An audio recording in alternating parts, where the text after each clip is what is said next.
Hello friend, स्वागत है आपका आपके अपने चैनल पीएमसी मध्य प्रदेश में। चैप्टर का नाम है प्रार्थनाएं हमेशा संक्षिप्त और सच्ची होनी चाहिए। चलिए स्टार्ट करते हैं। आप पूरी तरह से एकाग्र होने चाहिए। आपकी दुनिया में लंबी प्रार्थनाओं से आप कभी एकाग्र नहीं हो पाते और ना ही आपका उनमें पूरी तरह मन लगता है। बिना पूर्ण भक्ति, एकाग्रता और निष्ठा के जब आप किसी पुस्तक से प्रार्थनाओं को पढ़ते हैं तो ये बस एक उपन्यास पढ़ने जैसा ही होता है। प्रतिदिन एक ही स्थान पर प्रार्थना करने का प्रयास करें, क्योंकि इससे आप उस स्थान पर ऊर्जा की मजबूत और शुद्ध स्पंदनों का निर्माण करते हैं।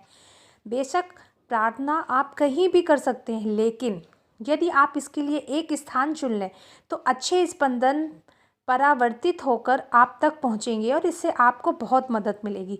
हर जगह ईश्वर की जगह है, इसलिए आप संक्षिप्त प्रार्थनाएं कहीं भी कर सकते हैं, यहाँ तक कि यात्रा करते हुए भी। बस आप में आस्था होनी चाहिए, यहाँ तक कि यदि आप सड़क से एक पत्थर उठाते हैं, उसे धोते हैं और मेज पर रखकर सच्चे मन से उसकी पूजा करते हैं तो आपकी प्रार्थनाओं से अच्छे स्पंदनों का निर्माण होता है और ये स्पंदन पत्थर द्वारा अवशोषित कर लिए जाते हैं। आपकी सच्ची दैनिक प्रार्थनाओं से उस पत्थर और स्थान के आसपास अच्छे स्पंदनों का निर्माण होता है और आपकी और परावर्तित होकर अच्छे स्पंदनों का निर्माण होता है और आपकी ओर परावर्तित होकर ये स्पंदन आपको मानसिक शांति, बुद्धिमत्ता और आत्मा की शुद्धता भी प्रदान करते हैं।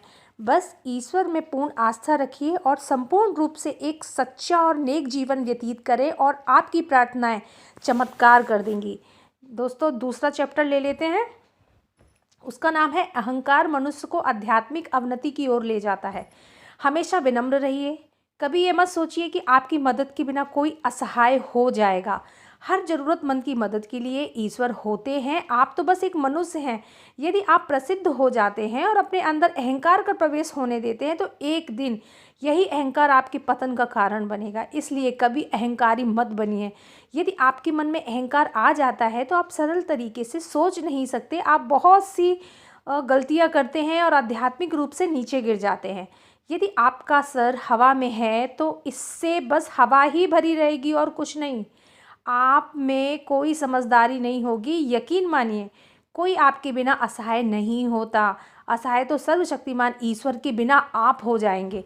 जो भी ये सोचता है कि उसके बिना कोई बेसहारा हो जाएगा, वह सबसे बड़ा मूर्ख है। यदि ईश्वर ने आपको गर्व करने लायक कुछ दिया है तो विनम्र बनिए, अन्यथा आप जरूर पतन की ओर बढ़ेंगे। समय से पहले कुछ भी नहीं होता, इसलिए प्रतीक्षा कीजिए और बेफिक्र रहिए। आपके तनावग्रस्त होने से कुछ भी अब आप अपने समय से पहले होने वाला नहीं। उल्टा ऐसा करने पर आपका नुकसान ही होता है। इसलिए बेफिक्र रहिए और प्रार्थना कीजिए। ईश्वर महान है। पृथ्वी पर आपको बुरी और दुष्ट आत्माओं के साथ रहते हुए अपनी आत्मा को शुद्ध, सबल और सात्विक बनाए रखना पड़ता है। ये बहुत मुश्किल होता है, लेकिन ईश्वर भली आत्माओं के साथ ही रहते हैं और यदि उनकी रक्षा की आवश्यकता होती है तो उनकी देखभाल करते हैं। दूसरों की परवाह कीजिए, उनके मन में प्रेम रखिए। पृथ्वी पर कष्ट झेलने के बाद भी हमेशा अच्छे बने रहने की सच्ची इच्छा मन में रखिए।